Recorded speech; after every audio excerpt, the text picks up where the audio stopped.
Hello and welcome to everyone who's come. I am John Master, the director of the Emory College Language Center, and I'm so happy to welcome Gonzalo Obiado and Jason Goulah from the Institute for Daisaku Ikeda Studies in Education at DePaul University. I'm so happy to welcome you both to Emory.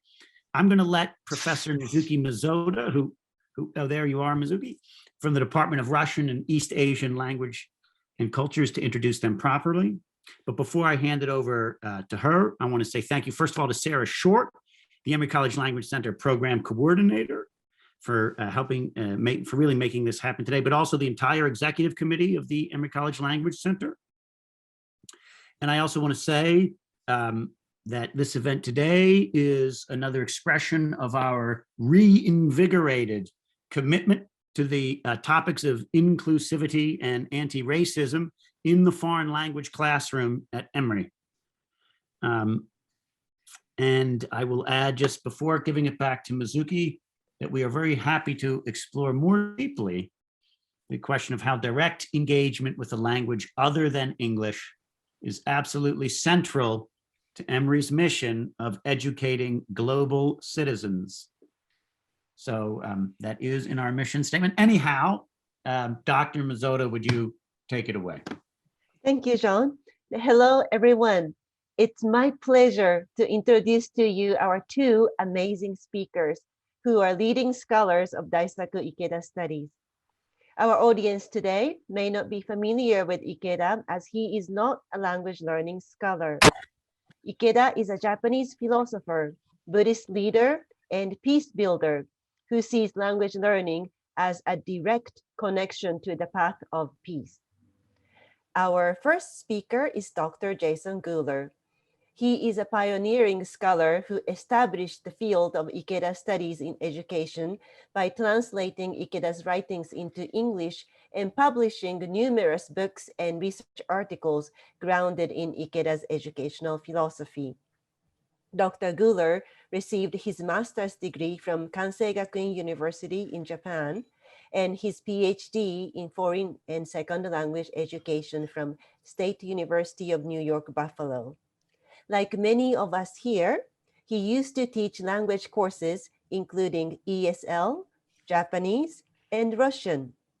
Currently, he is professor of bilingual-bicultural education and founding director of the Institute for Daisaku Ikeda Studies in Education at DePaul University.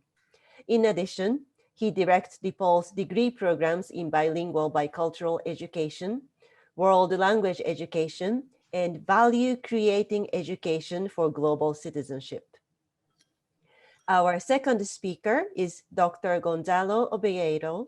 He's an assistant professor of curriculum studies in the College of Education at DePaul University. Dr. Obiado obtained his bachelor's degree in liberal arts from Soka University of America, which was founded by Ikeda on principles of human rights, global citizenship, and peace. Dr. Obelleiro earned his PhD in philosophy and education from Teachers College, Columbia University. His research focuses on educational innovation, curriculum theory, cosmopolitanism, and the educational philosophies of Daisaku Ikeda and John Dewey. His publications include What Might Dewey Think of Knowledge Insertion? A Moral Cosmopolitan Perspective on Language Education, and Cosmopolitan Dialogue in an Interconnected, Ever-Changing World, among others. I am very grateful for Dr. Jason Gooler and Dr. Gonzalo Obiado for presenting today on the topic of language education and global citizenship. Thank you so much. In this event, we will have a question and answer session after the presentation of both speakers.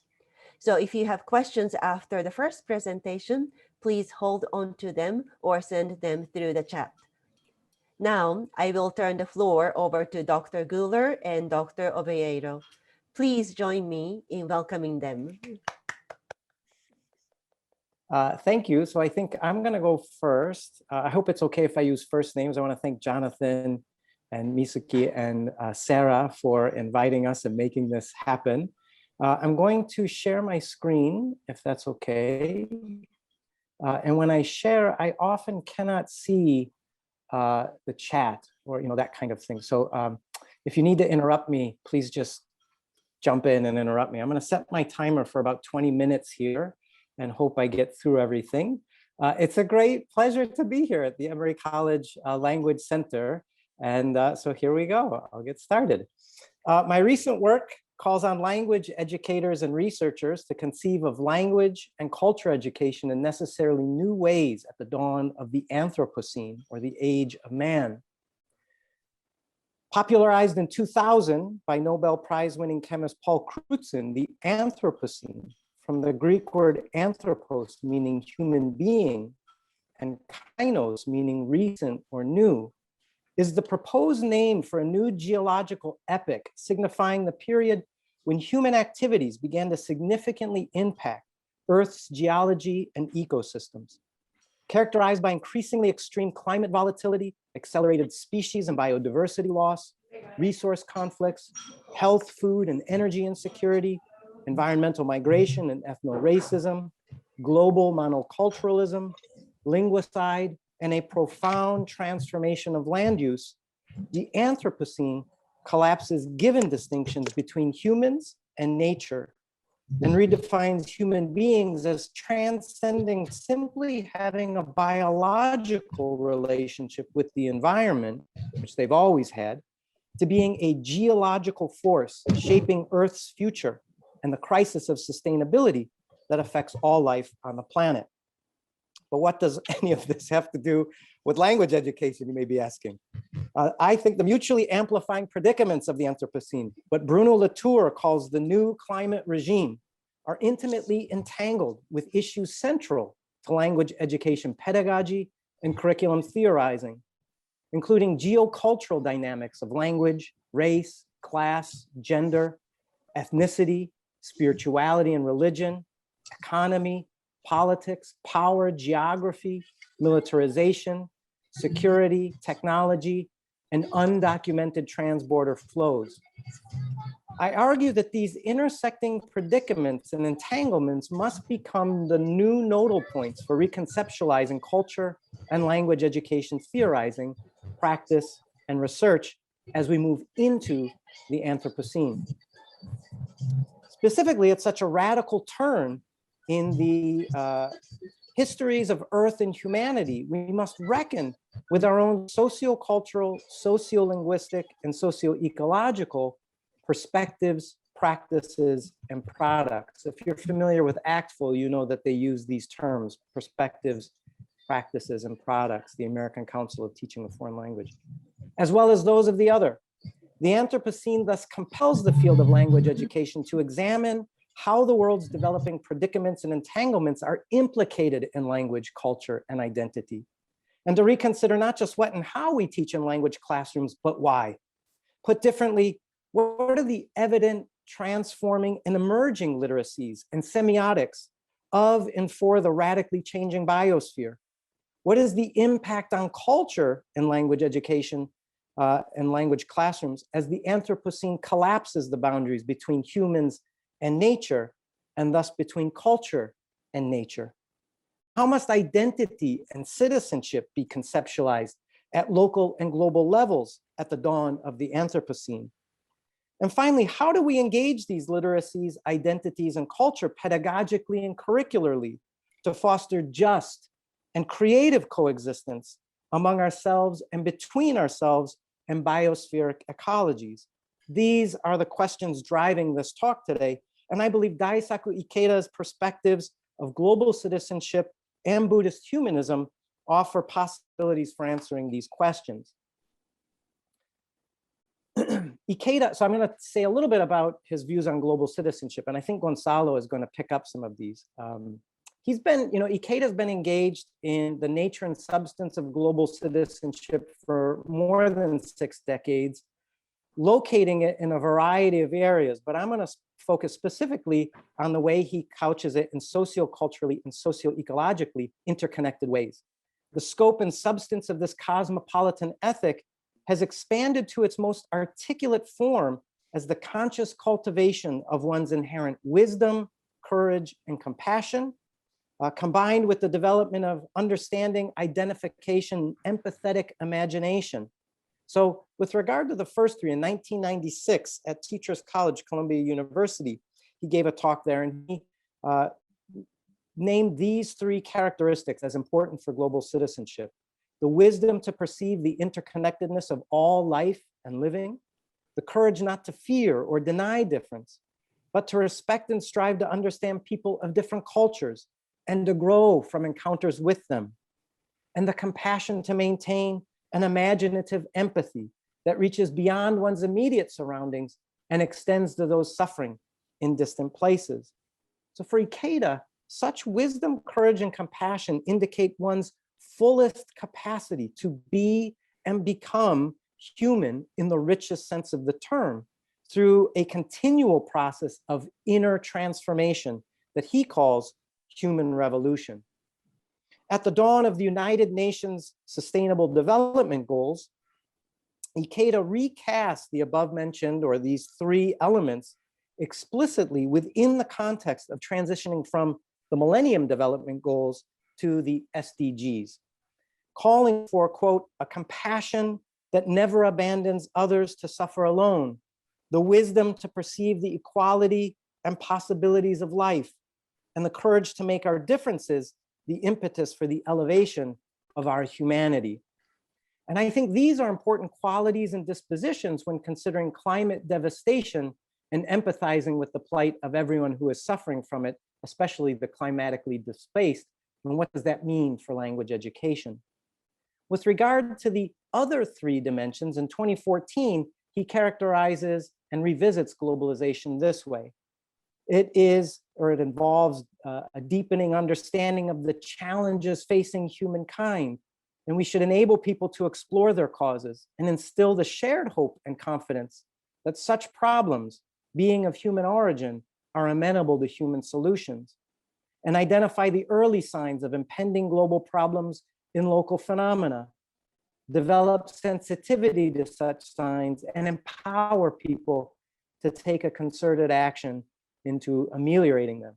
And finally, and you'll see a connection with those from 96, foster empathetic imagination and a keen awareness that actions that profit one's own country might have a negative impact on or be perceived as a threat by other countries, elevating this to a shared pledge not to seek one's own happiness and prosperity at the expense of others. So I think all of these are really important as we think about how we might begin to reframe language education. And these frames are helpful, I would say, in understanding or helping us to begin to understand a climatically complexifying world and one's own ecological selfhood within it. And they're particularly useful, as Aria Roswell, Stein Smith, and myself have illustrated, for excavating dimensions of language ideology, critical linguistic anthropology, and a critical curriculum inquiry, especially as these relate to language education. So just briefly, Stein Smith, for example, argues that in an interconnected world, the multilingual turn is essential for effectively addressing complex global issues. She says this is because it fosters a global personal cultural identity, enhances, quote, effective communication and cultural understanding, and develops global citizenship values. One of the many complex global issues that she cites for multilingualism in language education is the UN SDGs, the Sustainable Development Goals. She's not alone. In 2016, for example, the study group on language in the United Nations cooperated with the Center for Applied Linguistics, the Center for Research and Documentation on World Language Problems, and other organizations to host a symposium in 2016 on language and linguistic implications of the SDGs, including their environmental, cultural, economic, and social concerns. So just going back to the sort of the topics I was talking about earlier, sort of moving back from Ikeda's perspectives more to the Anthropocene and language. Much of the related literature in the physical and social sciences coheres around whether and how these fields should be conceived in the Anthropocene era. Some authors argue the emergence of the Anthropocene is already a point of no return, that no magnitude of corrective human effort is sufficient to avoid an eventual climate cataclysm. Others view the Anthropocene as a force for consideration, hopeful action, and eco-justice. I take the latter view, while acknowledging that, as Bonnier and Frézeau's caution, the Anthropocene, quote, promises to be violent and cancels the peaceful, reassuring project of sustainable development. I thus propose that we conceive of language education into the Anthropocene as necessarily seeking and engaging the material, spiritual, corporeal, and affective dimensions of language and culture for transformed perspectives and practices in what Ikeda calls kyosei, or what I'm translating as creative coexistence. Language education must therefore engage the Anthropocene as curriculum and as pedagogy, theoretically, ontoepistemologically, axiologically, methodologically, and in terms of the course materials that we choose, and of course, empirically.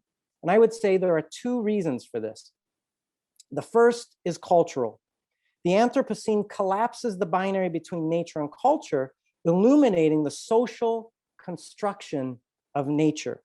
That is, according to Folk and Gunderson, global environmental change interacts with interdependent and globalizing human society. In the globalized world, there are no ecosystems without people, and no people who do not depend on ecosystem functioning. And they are inextricably intertwined in a new play of interdependent social ecological systems. These ecosystem services, therefore, are not really generated by nature, but by social ecological systems. And Benway and Frézeau's argue that these biophysical issues and social issues are interdependent in a two-way vector of influence. The second reason is that these socially constructed or socially structured human activities are also equally embedded in language, the obvious other pillar of language education. I would say here, Vygotsky's perspective on language in, as, and of social construction, and Bakhtin's perspective of the chronotopic and heteroglossic nature of language as a means of organizing the real world and conveying one's view, evaluation, and ideological positioning in it are important. Together, these perspectives co-specify the role of language as a dynamic mediating tool for naming and responding to the spatio-temporally contingent local contexts of climatically changing world spaces, as well as the tool for authoring, and that's in quotes in the Bakhtinian sense, of authoring the self and the other socioculturally, and thereby socioecologically. In this, language undergoes tensions that shape it, and we are thereby concomitantly transformed. This is significant as the extant literature is clear that the Anthropocene demands a new language to make meaning of the current eco-cultural moment. So what does this mean for classroom teachers and teacher educators? In practical terms, the Anthropocene as curriculum is an opportunity for students to explore cultural and linguistic ways of being and communicating with others in the climatically changing world. It's an opportunity to explore the cultural and linguistic products, perspectives, and practices of such a world. So let me just go through this a little bit. I would ask you, as you're teaching language, to think about what are our practices? What are our practices? What are our practices? And then consider, for example, a seemingly neutral term such as mountain in the language you happen to teach. What are our perspectives around mountain? Is it something that we attribute a kind of religious or spiritual meaning to? Is it something we view as a site of sport and leisure? Is it something we raise to get oil or minerals or that sort of thing? Or is it artwork or something else? You know, here you can, if you know Bob Ross, sort of happy trees, right? That's a perspective. And then what are our products? What are our products? What are our products? And so I want you to think about, as you think about these sorts of dimensions, about what are the interdependent causalities around and between and among these practices, perspectives, and products, and how they are impacting the world on a global scale. So Hoffman and Purdy argue that we need a new language to make cultural meaning dialogically from the Anthropocene. Purdy, for example, says, quote, "The meaning that we find in nature is meaning that we help to produce by preparing ourselves to encounter it, creating vocabularies in which to share it, and so making it part of cultural life." He adds that such meaning is not just human invention, but something that emerges from intimate, strange, sensual, and aesthetic encounters with the natural world and other beings that help us reimagine humanity.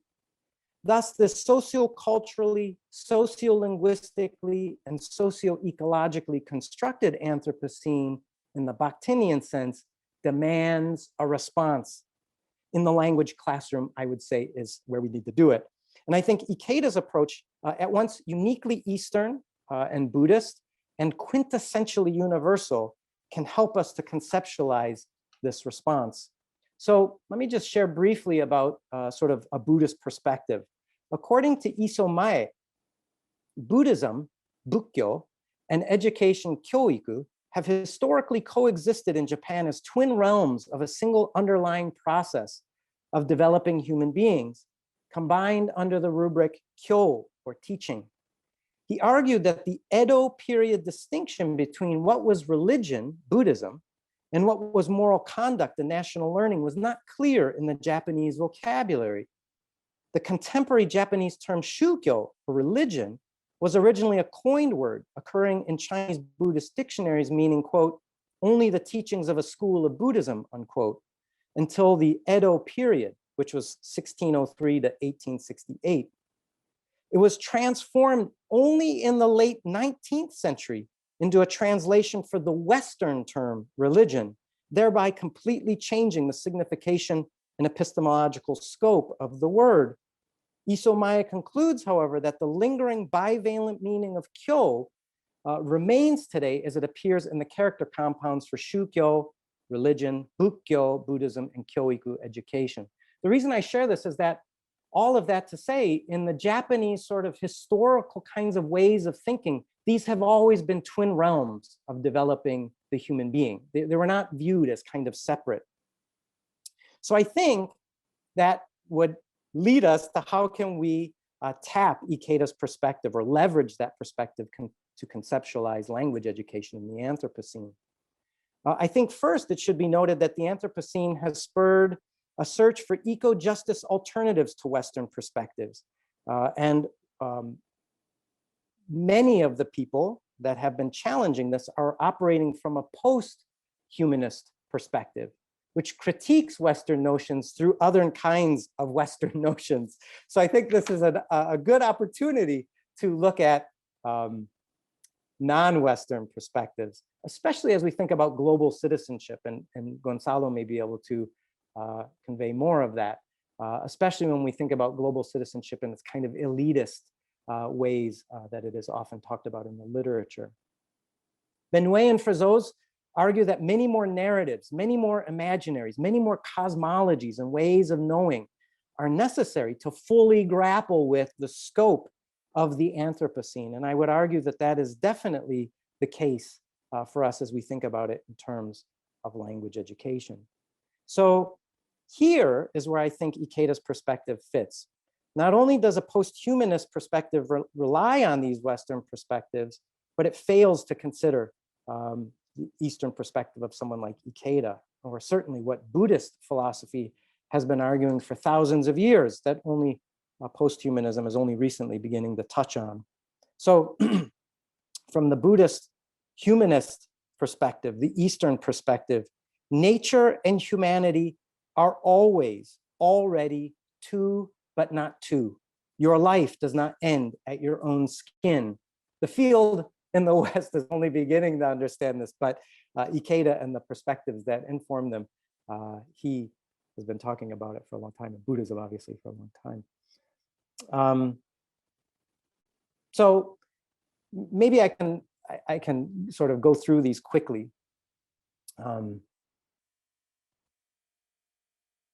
I think Ikeda approaches what we can call a life-size paradigm of global citizenship. This kind of mutually constitutive nature of humans and environment through three interrelated concepts of Esho, Funi, Engi, and Kyosei, where these are in English the principles of one, the inseparability of life and its environment. And then two is Engi, dependent origination or co-arising, or a co-annihilation, if you will. And then Kyosei, as I mentioned earlier, which is creative coexistence. So I'm just gonna end here. These are the terms. And I wanna share that, and maybe some questions can come up about these terms, but just let me end with this. Taken together, these concepts co-specify one another in developing the full complexity of the human condition, from what Ikeda calls the lesser self to the greater self. That is, deep inner transformation occurs most completely through dialogic value creation, whereby transformation is a conscious and persistent self-mastery that entails eschewing the lesser self caught up in the snares of egoism and cultivating the greater self that is actualized in causality and spatio-temporally infinite. Situated in the principles of dependent origination and oneness of life and environment, the greater self, which is what we are trying to foster, I would argue, in the language classroom, can be understood simply and practically as one that fully identifies and empathizes with others' suffering and is thus compelled to relieve that suffering. It is an open, expansive character amplified by empathy that extends not only to other people, but to all life, and thus to the natural environment. It is a self rooted in deep respect for the dignity of all life, including one's own, and the wisdom to perceive the inextricable interdependence of that life. In the context of language and culture education, then, this greater self of one's full humanity emerges wholly through what Ikeda calls, quote, persistent immersion in the ocean of language and dialogue fed by the springs of cultural tradition, unquote. Such a conceptual framework engages climate change as culture and the complexity of the human condition through deep ecology. And consonant with language education, it re-engages the purpose of language and dialogue or conversation. In other words, the word ecology from the Greek oikos denotes, quote, house or dwelling place, and conversation, which only recently denotes talking with others, comes from the Latin conversare, or to dwell or abide or pass one's life. Thus, curriculum enacted through such a lens asks students to awaken to the way they live and communicate in places with others. Language and dialogue animated by this kind of creative coexistence then becomes more than just a curricular subject or a tool for talking with others, but in the true sense of conversation and language education, it becomes the means for understanding and actualizing others and ourselves in our self-locations. So thank you.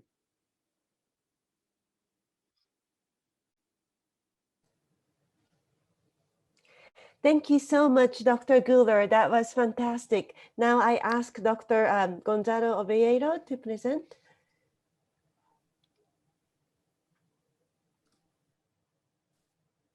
Well, I wanted to begin by joining Jen in thanking Mizuki, Jonathan, and Sarah for organizing this event. All right. So mainly what I'm going to do today is sort of expand on some of the ideas that already Jay introduced related to Ikeda's philosophy of global citizenship. The idea of global citizenship has become commonplace in education. I think it's hard not to find a mission statement from a school or university that in some way doesn't refer to it. It's almost like academic excellence. We take it for granted as something that we want to sort of cultivate, promote. And now with COVID, the reality of our interconnectedness and our fragility as a result of the interconnectedness has become more than apparent. And so there's this sense of urgency about cultivating a way of being in the world, a way of thinking that can respond meaningfully, creatively to a world that is truly interconnected. And similarly, sort of this raising of anti-racist consciousness, at least in the United States, but it seems that globally as well, it's sort of showing us that there are certain fundamental failures in the liberal conception of civil society, the liberal conception of justice. We need to rethink things from the ground up. In language education, even Hugh Starkey added the idea of cosmopolitanism to the 5 C's: communication, culture, connections, comparisons, communities, cosmopolitanism. And so we are, in a way, in a cosmopolitan era as part of our times. Now, it turns out that we are not well equipped for this challenge. We've look at our biological endowment, Homo sapiens. I believe the experts. They tell me, that's not my expertise, but I believe them, that we haven't changed in 30,000 years. Our biological endowment is the same. It's been the same for more than 30,000 years. That means we've evolved for a different world, a world where communities were around 180 people, a world where encountering a stranger, someone that you hadn't seen since childhood, it was pretty good guess it would be a dangerous situation. If you see someone that is a part of your community, probably is there to attack you or take things from you or something like that. So that's the world for which our biological endowments evolved. And it's also a relatively stable world in terms of practices and institutions and values compared to the world that we have now, deeply interconnected, fast changing, deeply impermanent. And even the values and institutions, the norms that we rely on are not optimally designed for the interconnected world of globalization. Many of our values, the kinds of things that are constitutive of our sense of identity, seem to be in direct contradiction with the demands of the world. For example, I wouldn't be surprised if humans of the 25th century, if we, keep the world going until the 25th century, we'll look back and probably find our commitments to things like private property quite strange, given the world in which we live, at the rate at which we are consuming and destroying the environment. What does it mean that someone can own land and have the right, because of ownership, to do whatever they want? A strange institution. I hope humans of the 21st century will conclude. So our biological endowment, our values, our norms, our institutions, to a significant extent, become obstacles for our sort of a project of, if we accept that we have this shared project, at least, people like us in this type of institution, we embrace these ideals in our project of becoming citizens of the world, of cultivating a younger generation with a sense of awareness of our interconnectedness. So one point of convergence amongst theories of global citizenship and global citizenship education, this is a very, very internally diverse field. You will find definitions of global citizenship that are almost opposite sometimes for example, you'll see definitions for global citizenship that emphasize a sense of an exile from your own culture, from the comforts of your own traditions. That to become a citizen of the world is somehow turn your back to whatever is local and parochial in your community, and sort of reorient your life towards some sense of something global, something that transcends whatever is local. And in global citizenship is couched in those terms. You will have other theories also claiming that term global citizenship that emphasizes a sort of self-agonistic sense of identity in which we are to actually plant deep roots in whatever our local communities, our local traditions are, but then engage in some creative ways, in some open-minded ways, those who are different. So anyway, the tradition is very diverse internally, but one point of convergence in general is this idea that becoming a global citizen somehow entails a kind of a transformation, that what it demands morally, it amounts to a transformation, a shift in worldview, a change at the level of the self. And so what I want to talk about today is, in particular, Daisaku Ikeda's conception of global citizenship and how he thinks about a sense of transformation.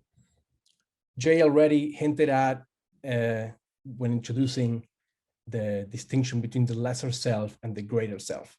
For Ikeda, to become a citizen of the world is about orienting ourselves toward this idea of a greater self. We'll see what that means. Now, this is the Mueller-Lyer illusion. And in a way, the challenge of transformation in this discourse of this tradition of global citizenship is paradoxical in the sense that sort of the Mueller-Lyer illusion shows. So you're familiar with this. The lines between the horizontal lines are equal length, but the one on top looks longer. Now, and then you can show the sort of the solution to the riddle by drawing the vertical lines and establishing or measuring both. And we all know they're the same length, and yet even after knowing, you look at them and the one on top looks longer. What's going on? So that's the paradox of global citizenship. Is kind of like that. We know we live in a world, we are deeply interconnected with all of life, with all human beings. We know we live in a world that is fragile, deeply impermanent. And yet, just like this the line on top feels longer, we inhabit this world with this feeling that we live in a local world, that we live in a world in which the self, this self inside the skin, is at the center of it. Even we know it's kind of absurd to think of the world that way, but that's how we experience it. I was so presentation started. This presentation, it's a not very significant event in the world, but from my point of view, this is a big deal, and I am not nervous about much bigger problems that people all over the world are suffering. So we can understand the sense of our interconnectedness, the impermanence of the world, both the world of values, the world of institutions, of cultural practices, and in the age of the Anthropocene, also the natural world, how all of this is very impermanent. And yet, just like the lines, we cannot shake off this delusion. Perhaps it's because of our biological endowment, because the values, the institutions that we've inherited for centuries have framed a way of seeing the world. The Buddhist tradition has its own interpretation of this, and it's that there's this kind of a fundamental illusion of human experience, that we are the center of it, that that we cannot see the full extent of our interconnectedness, that we live in a local world. And Buddhism offers a way out of this delusion. And that's the idea of transcending the lesser self towards the greater self. So I wanted to consider two ways of framing this sense of a transformation. One is from Kwame Anthony Appiah, famous, influential Ghanaian American philosopher. He defines global citizenship as universality plus difference. He says, and he sort of is by contrast to what he calls the counter-cosmopolitans, that he kind of offers a definition of what cosmopolitanism is. So he says there are two kinds of counter-cosmopolitans. You got fundamentalists and you got nationalists. Fundamentalists appreciate, understand the sense of universality. They don't care about difference. So they are happy to include all mankind into the same family, but only as long as everyone subscribes to their whatever fundamental values. So, you know, I'm willing to include everyone here. I'm going to, promote my values, but no difference, no meaningful differences are allowed. Nationalists appreciate differences. They lack a sense of appreciation, understanding for universality. So I understand you're different from me, but really I don't care about, the sort of the boundaries of moral concern are limited to my group. Both of these kind of attitudes, these ways of being in the world, are, for some reason, again, maybe because of our biological endowment, maybe because of some fundamental delusion, these are quite comfortable. It's easy for us to slide towards either of these edges. The hard thing is combining these two. We can almost feel this challenge when we think about these days diversity and inclusion. Easy to think about diversity. There are different kinds of people, different ways of thinking. I've got mine, you got yours. Easy to think about inclusion. The challenge is to bring them both together. There's a sense in which, as much as we want to emphasize diversity and diverse points of view, we get the sense of inclusion, again, a sense of building a community of shared meaning, just sort of slipping away, kind of sand through our fingers. And if we want to emphasize inclusion, if we want to emphasize a sense of community, we can feel how diversity gets gradually erased, how people are feeling, get to sense the feeling that what is unique about them is not welcome in those spaces. So both, the combination of both, that's what's hard. That's what requires this kind of qualitative transformation. That's what Appiah insists. This is what global citizenship is all about. Now, now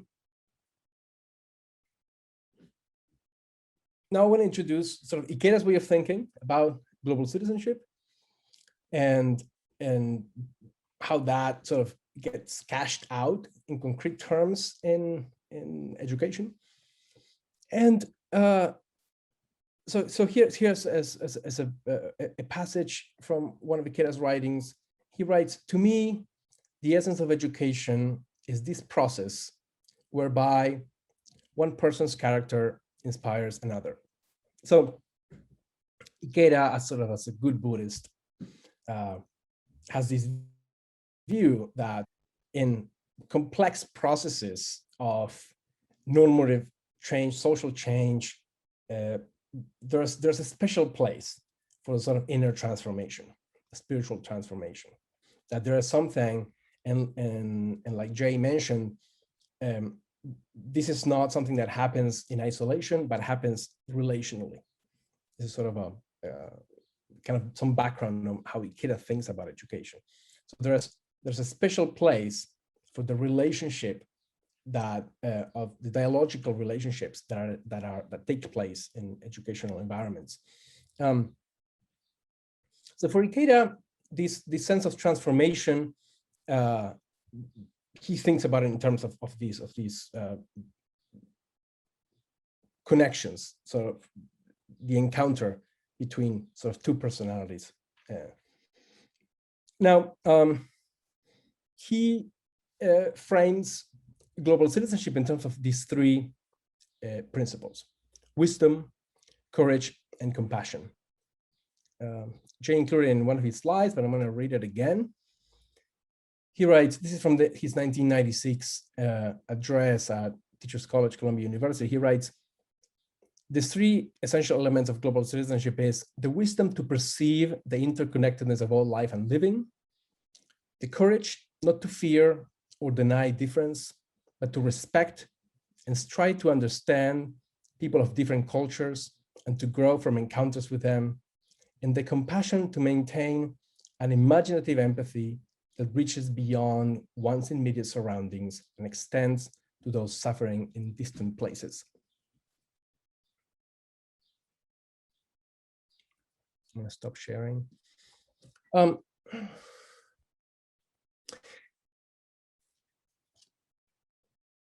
So I have more detailed things to say about each of these principles. Perhaps we can leave that for the questions if anyone is curious.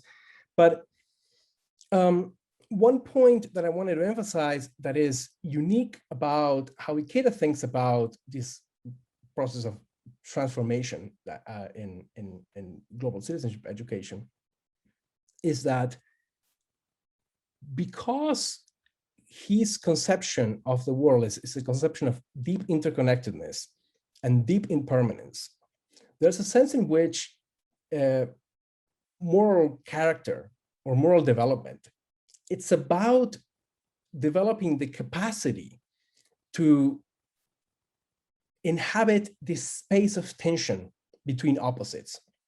Just like there's this tension between universality and difference, between diversity and inclusion, we'll see that there is internal tension between courage and compassion. There's an internal tension. It's easy to be compassionate and forget about courage. It's easy to be, well, it's not easy, but it's easier than to do both. There's an internal tension between wisdom and courage, between wisdom and compassion. So moral development is about the ability to inhabit this space of tension. And that requires, there's no final destination. There's no resting point in moral development when we get to some place of moral wisdom.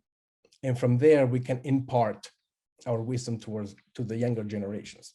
The moral task is ongoing. It's a process of ongoing transformation. And that's the only way to stay afloat in this space between opposites, in this space of tension.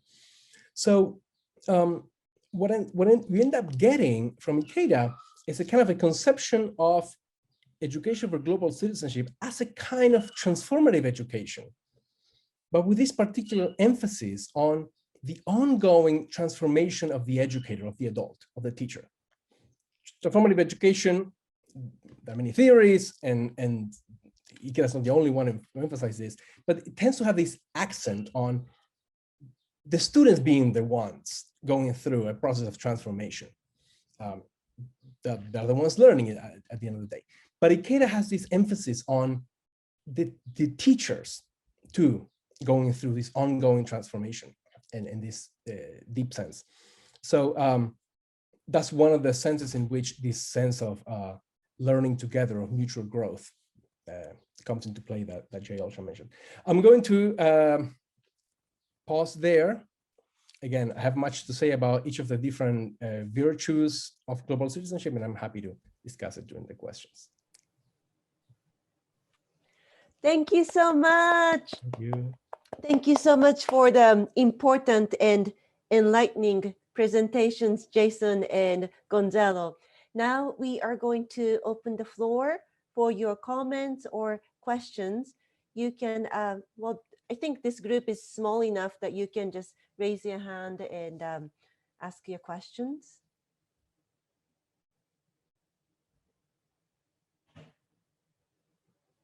Okay, while everyone's thinking, I really wanted to ask a question, so I'm going to go ahead and ask a question. So I teach Japanese language here at Emory, usually introductory or elementary level Japanese courses. So my question is about pedagogical implications of Jason and Gonzalo's research. Do you have any specific tasks or course projects that students or we as instructors can do to incorporate some of your ideas into elementary level Japanese or any foreign language courses?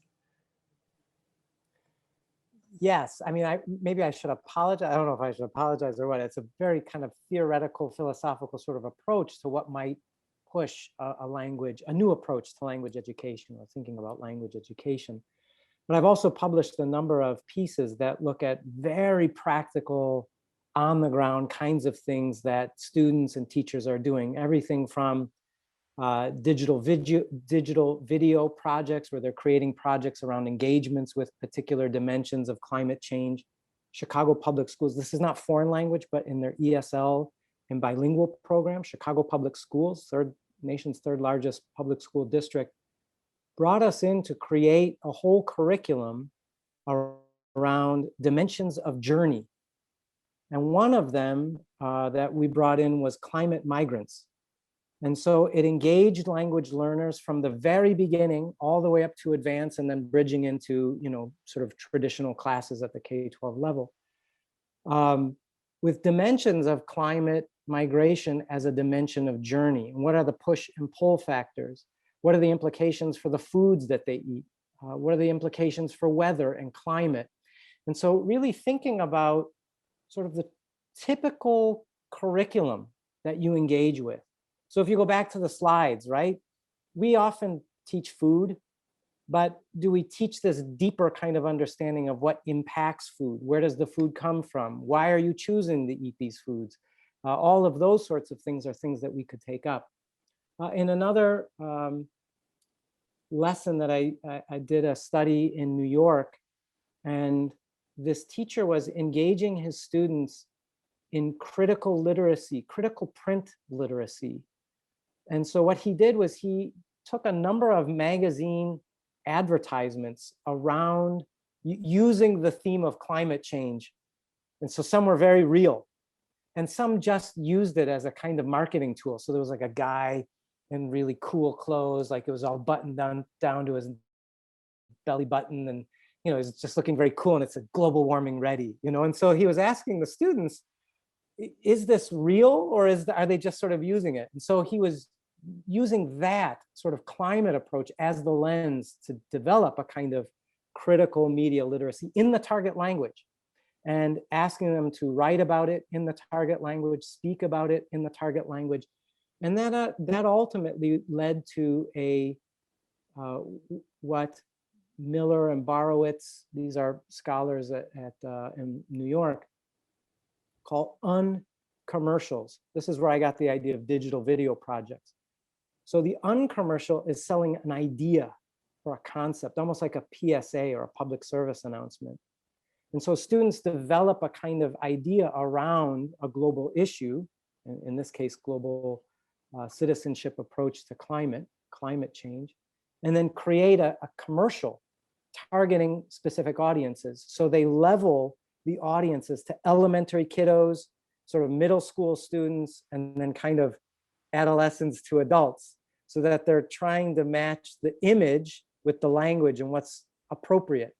And so we're able to draw on different kinds of language. I mean, you're teaching Japanese, so it's a highly registered language.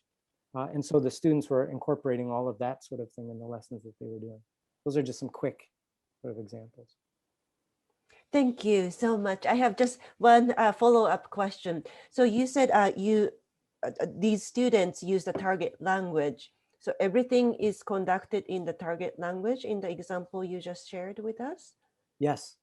Okay. I mean, in an ESL context, for example, everything is in English. And so we had The example that I looked at the school that field tested it, these were Chinese-speaking students and Spanish-speaking students. And so they were placed together across language communities. So they were forced, I don't know if that's the right term, but they were forced to use English to communicate, to do the terms. And it requires a kind of level of scaffolding to help the student acquire that kind of language.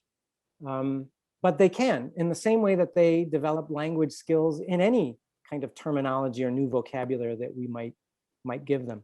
The other thing that the teacher at the school, and it may be appropriate here, it may not be appropriate at the higher education level, is that teacher actively went out to the other subject areas and said, I'm doing a lesson on climate change. Can we try to find a time in the curriculum where you can also talk about climate change, so that we're all sort of getting at this area from the perspective of multiple subject areas, so the language can be spiraled in and across. Smaller language or smaller learning communities allows that. Higher ed may not as easily. But.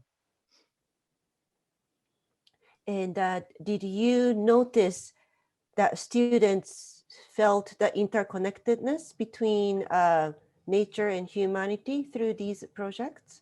Or how, if yeah, so, I'll give you how another example. In another class, this is also ESL, but this was in a community where former Soviet immigrants were the largest community. So Ukrainians, Russians, Belarusians, Kazakhs. And it's not exactly the same language, right? They all probably know Russian, but their home language is probably a different language. But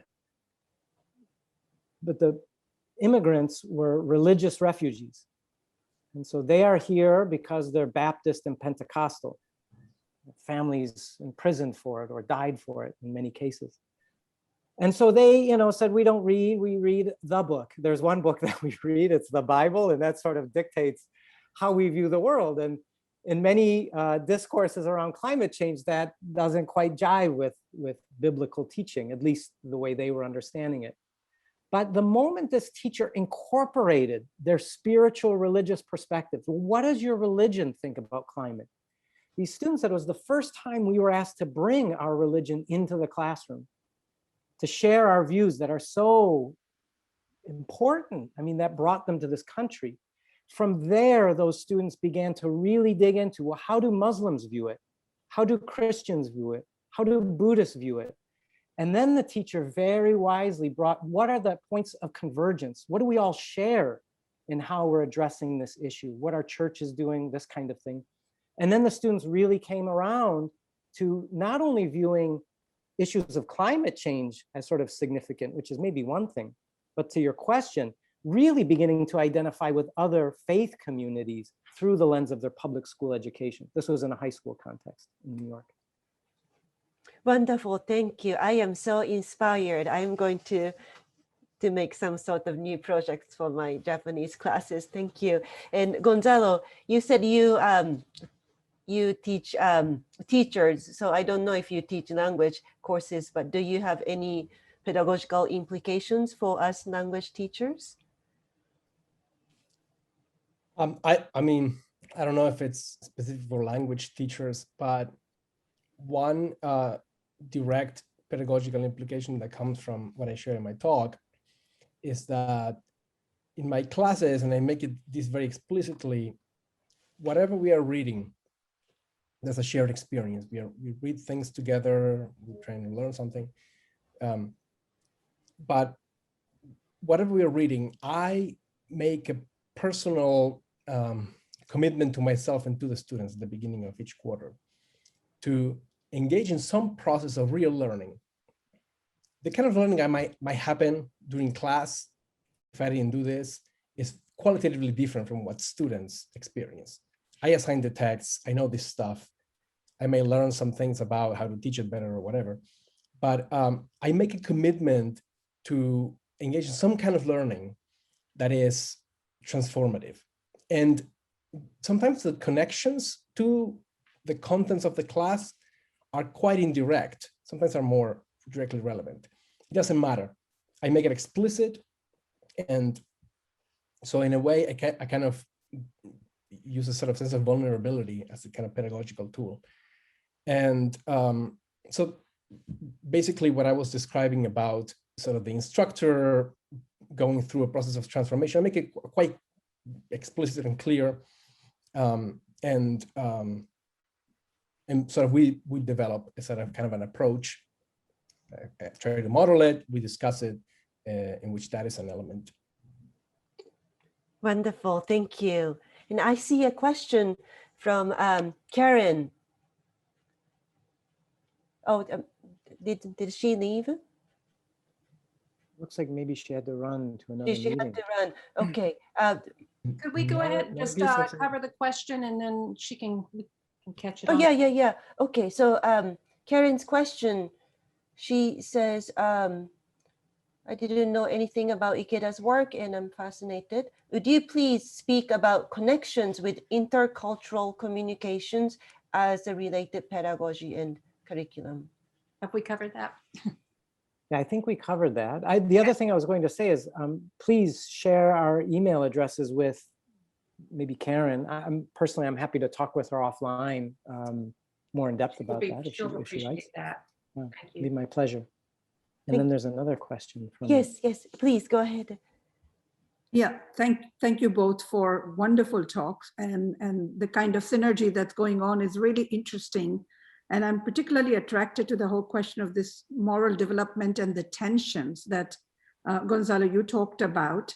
So trying to think about it in the classroom and making it much more obvious and foregrounded as an experience. For example, what is this tension between courage and compassion that you talked about, or wisdom and courage, or wisdom and compassion?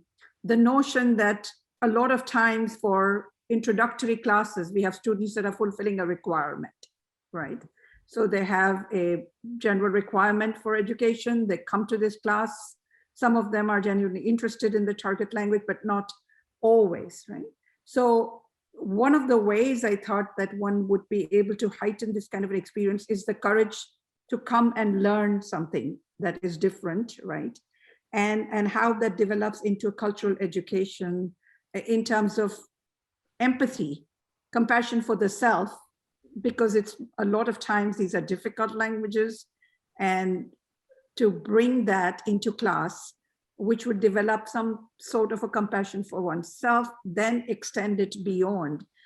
Is that along the lines that you were trying to present? Because it has to start that interrelatedness between the self and the courage itself, right? So. Yeah, one thing that is unique about how Ikeda talks about global citizenship, you will see mentions of wisdom in that particular sense. Maybe they don't use that word, but awareness of interconnectedness of everything. And you will see emphasis on compassion, empathy, sort of, cross-cultural understanding, different versions of the same kind of notion. Those are widespread. They'll pretty much show up in every definition of global citizenship. But Ikeda insists on courage as this virtue, and it has a special place. These three, so by the way, these three are really one. It's kind of one attitude that you analyze and you get these three, but they also have a kind of developmental sequential order. Courage comes first. Ikeda says you cannot decide I'm going to feel empathy for another person, compassion.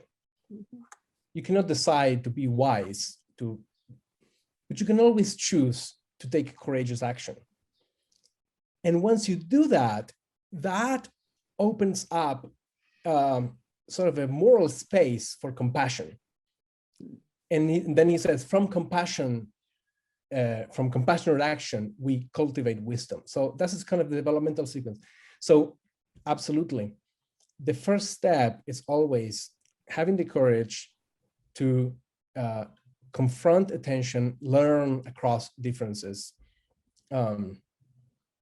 So in a way, that's part of the point of modeling vulnerability, that one of the great obstacles, toxic for any sense of the moral development in this cosmopolitan sense, is the culture of fear of failure that we have as a result of high stakes testing and so on.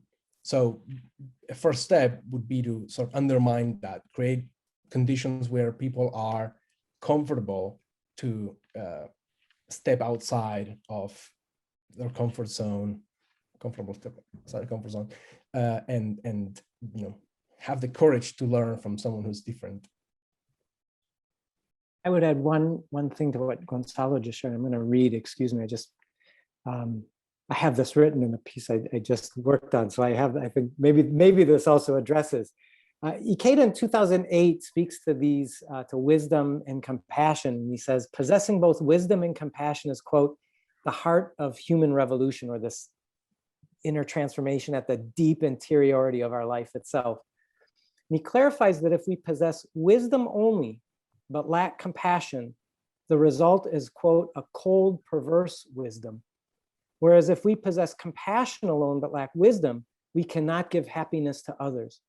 Without a combination of the two, we are even likely to lead others in the wrong direction and will not be able to achieve our own happiness.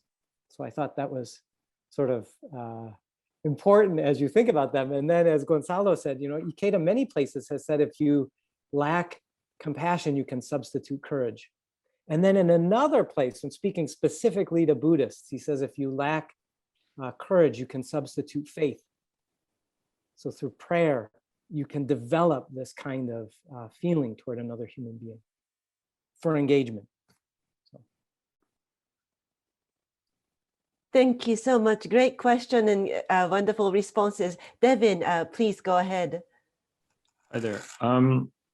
I've been thinking about the problem of intercultural understanding in a number of ways, and I haven't been thinking the word compassion. I understand that's a Buddhist word, but I think one of the key moment in achieving, some kind of understanding of intercultural communication is that you get to the point where you realize that the other guy has assumptions that are completely different from yours. And then that causes you to question your own assumptions and realize your culture's understanding of things is a construct, is somehow arbitrary. And I think that the word courage that you're using fits in there, because if you go to another culture and you're just, extremely careful, you never break the rule. And so you never find out that there's a rule. It's only when they break it that the guy says, well, wait a second, you just can't do that here, then there's a rule. So you have to be, you can't be timid, and the people's like, oh, we don't want to offend anybody. Then they don't learn what the actual rules are, right? So I kind of like that word courage. Compassion, I'm not entirely sure about, because I think that the point is you have to get to the point that you realize at a kind of fundamental level that they don't just have other words for things, they're making huge assumptions that we're not making, right?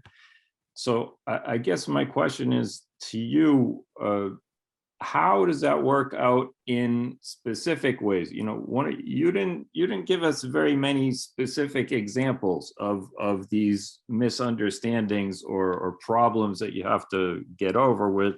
You talked about more general things, but I'm thinking about how in a class do you get people to that point where they realize my assumptions are just arbitrary in some way, and someone can be fundamentally understand that everyone who's normal should do it this way, and you think that everyone who's normal should actually do it the other way. I'll just give you one simple example. In Germany, when you go to the grocery store and you buy a bottle of something, they all think, and of course, you get involved in generalizing and making stereotypes, but this one kind of works. They think you have to lie the bottle down sideways on the conveyor belt, and that is somehow extremely dangerous if you don't do that, because your bottle will be standing up. Now, everyone in the Kroger here will put their bottle standing up and it's no problem, and people aren't, getting injured every day by flying bottles. They will get very upset with you if you do not put your bottle down. right? And then you realize, oh, they have a rule here that I don't know. Now, this may be silly example, but it represents other things. So I just want to hear what you think about specific problems and how to get people to the students in a class to the point where they realize, oh, the assumptions are actually different, and then how to deal with the issue that you would be stereotyping the other culture, but it's a useful kind of stereotype. They need to know that about the other culture, that's how it usually works or something. So. Gonzalo's For thinking. either Gonzalo's thinking, so I'll offer something. I think this is more for you, Gonzalo, but my immediate response, Devin, would be, I have a colleague who does a lot of work in fostering what she calls what we call value creating dialogue. So informed by Ikeda's perspectives of value creation, how to foster the kind of dialogic becoming that Ikeda, I think, would say is key. I mean, it's the master key to really transforming the self. And so she'll walk them through examples of, ask me about that. Please ask me about that. Ask me why that's different. So having the person be able to speak in a way, and this works in the language classroom, and then asking the interlocutors to then ask them about that. So it fosters a real kind of authentic meaning making around points that are of difference, whether it's putting a bottle on a conveyor belt at a grocery store, or the big issues where in some cultures we should never talk about, religion or politics or what have you. It was interesting. I mean, Karen also asked about intercultural perspectives, and there's intercultural communication theory, and then there's just sort of traditional language communication. And I think for Ikeda, his approach, I mean, Gonzalo's a graduate of Soka University of America. Everybody at that university studies abroad. Everybody at that university must study a foreign language. And it has one of the most international student populations of any liberal arts colleges in the country. And so even if you come from Japan, let's say, to the United States, you have to study a language that is not Japanese and is not English. And then you have to study in another country abroad to always put yourself in these positions where difference emerges. Just by being in that context, difference is going to emerge. The one thing that I think is unique about Ikeda, and you might read some of his dialogues, I mean, there are a number with German thinkers that might be particularly interesting if that's your language. But what my students initially had difficulty with, so they would read a dialogue of, say, Paulo Freire and one of his interlocutors, or like Bell Hooks and Cornel West, or Baldwin's dialogue with Mead. And then they would read one of Ikeda's many dialogues with, equally amazing luminaries in a variety of disciplines. What they say about Ikeda's is that they're always agreeing. My students don't like that Ikeda and his interlocutor are always agreeing on things. Why aren't they debating like Freire and his interlocutors, or sometimes Baldwin and his interlocutors? And there's an orientation to life, to creative coexistence, to find the points of connection, the points that we share. There's actually a courage in that, because I find it's easier to find the points that we don't share and then pry those open as a means of sort of moving people apart. Ikeda's core orientation is bringing people together. And that's a hard thing to do consistently. And so, I mean, I don't know if that addresses the question, but as Gonzalo was thinking, those were some sort of things that popped in my mind. Gonzalo, I'll turn it over to you. So I have two kind of answers that are about curriculum that are, I think, relevant. About pedagogy, I have a shaky answer, but about curriculum. So as Jay mentioned, I graduated from Soka University of America, and they have mandatory study abroad for everyone. And there's something that happens when everyone is involved in a kind of an experience that is, I think, quite unique and powerful. I didn't, so I was in the first graduating class, so I didn't experience what it was like to be, a first-year student and look up to other students that are, more advanced. But what I've observed is that there was a culture on campus of people anticipating the study abroad experience. Juniors are gone, so there's this kind of black box thing, and they come back changed.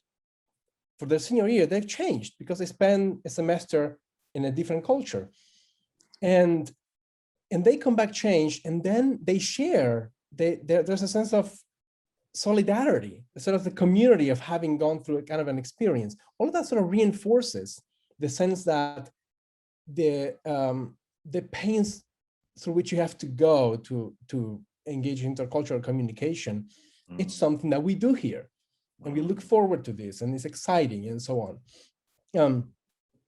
Then another sort of curricular answer is that there is a whole literature about the idea of cultivating the narrative imagination. So the idea is that there are ways of structuring the literature curriculum in such a way that there are particular stories that are about these processes of understanding that your way of seeing the world is constructed more or less arbitrarily, and others have their own, and there's this moment of epiphany. There's a whole body of literature that emphasizes those themes, and there are literature curriculum that can be used. One thing that I kind of pedagogically that I do is, and I teach many philosophy courses, so that lends itself to a certain kind of conversation that might not be possible in other types of educational experiences. But I try to do something that I call sort of stretching values, expanding the limits of values. So the idea is, in conversation, as we start talking about something, so, what is hope, or what is courage, or whatever, I try to guide the conversation in such a way that I probe the limits. How are people thinking about this idea? And so I push students with questions, and I get a sense of how they're thinking about a particular concept, and specifically try to push the limits.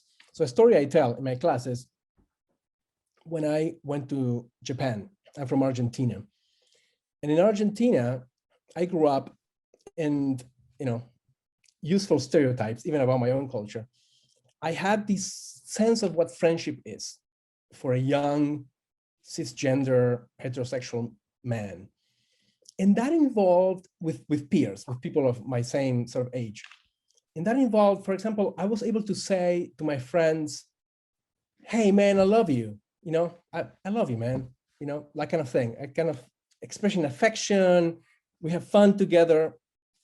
But it was very hard to tell a friend, Peter, I really respect you. You cannot do it. There's no currency in the language that you speak as a teenager.